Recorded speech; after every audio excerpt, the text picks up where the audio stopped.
This is just symbolic of the kind of misconduct that's taking place in that department. Now at 5, a major development in a police corruption scandal in the East Bay. Arrests today as federal indictments were unsealed, accusing current and former Antioch and Pittsburg police officers of a wide range of crimes, from civil rights violations to destruction and falsification of records to distribution of steroids. Good evening, everyone. I'm Alex Savage. And I'm Julie Hayner. Our crime reporter Henry Lee live now at the federal building in San Francisco after hearing from investigators. Henry. Alex and Julie, this was 2 years in the making, and these federal charges are on top of ongoing investigations by the Contra Costa County DA and the state attorney general. Collectively, these 4 indictments describe a group of officers who acted as though they were above the law.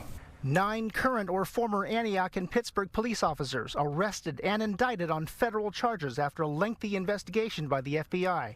Indictments unsealed today paint a picture of officers who have violated that oath. The officers were named in 4 indictments. Law enforcement officers are sworn for a reason. We bear a tremendous responsibility to police our communities lawfully and in keeping with the Constitution. Antioch officers Eric Rombo and Devin Wenger accused of violating the rights of suspects by using excessive force or less lethal weapons and bragging about it in texts. Wenger and former Antioch officer Daniel Harris also accused of conspiring to distribute anabolic steroids. Antioch Canine officer Morteza Amiri charged with sharing photos of dog bite victims and tallying up those incidents as trophies. Ex-Antioch and Pittsburg officer Timothy Manley Williams charged with manipulating a wiretap operation by calling a target of the case and destroying the cell phone of someone recording an arrest with a police dog. Amiri and Pittsburg officers Patrick Burhan, Brawley Rodriguez Jalapa, Amanda Theodosi, and, seen here, Ernesto Mejia Orozco, charged with paying someone to take online college courses on their behalf to boost their pay. And if you can't trust these officers, that means many reports that have been written by these officers down through the years could in fact be challenged.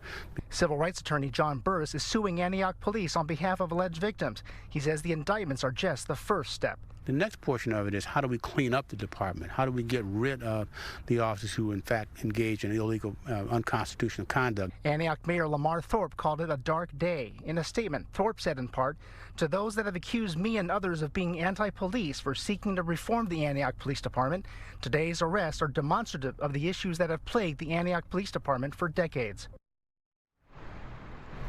Now, these officers were arrested today in Hawaii, California, and Texas because they were named in indictments handed up by a federal grand jury. They would go straight to trial unless they take plea deals first. Live in San Francisco, Henry Lee, KTVU, Fox 2 News. All right, Henry, thank you for that. Scared